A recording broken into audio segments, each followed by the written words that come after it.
are you willing to go to save your child? Well, little Kavya Solanki was born in October of 2018 in India. And when she turned 18 months old, her bone marrow was extracted and transplanted into Abhijit, her 7-year-old brother. Abhijit suffered a disorder where his hemoglobin count was dangerously low and he required frequent blood transfusions. The only way to cure his disease was with bone marrow transplants, but nobody in his family was a match. So the family decided to have what's called a savior sibling, a baby created in a fertility clinic with the purpose of donating organs, cells, or bone marrow to an older sibling. That's Kavya, who has become India's first savior sibling, but it's raising a lot of ethical concerns across the country.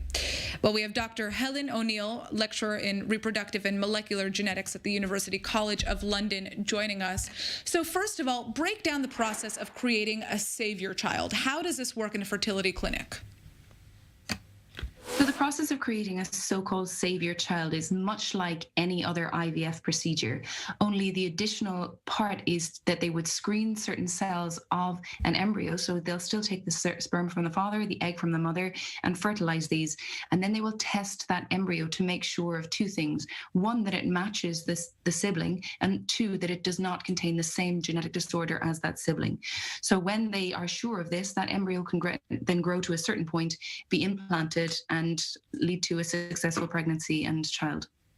So we know that PGD exists to help couples with genetic issues have healthy babies. But in India, can anybody pay for this service for other issues as well, like choosing gender or creating a savior sibling? What regulations are in place? So regulations are in place that do not enable anyone to select the sex of their offspring in India, be that through scanning, be that through non-invasive prenatal testing, and certainly through PGD. Whether or not that holds true and whether it stays the same, there are issues that certain clinics are allowing the selection of sex in certain embryos.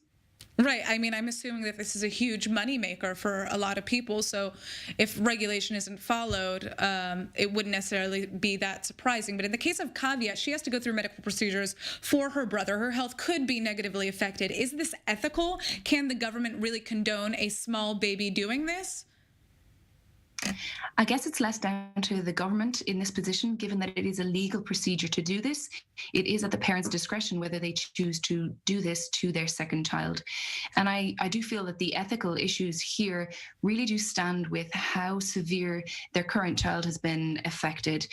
At the end of the day, if the second child has to go through a bone marrow transplant, which will enable the first child to be free from a disorder, I'm not sure there are many parents in a position that could choose a painful procedure over the life of their current child. Yeah, that's definitely a fair argument. I mean, Kavya has become the first savior sibling in India, but could this open doors to a whole new wave of controversial medical tourism as well? I think medical tourism will always thrive for two reasons. One, if people can't afford the treatment they're looking for in their current country, or two, if it's not affordable.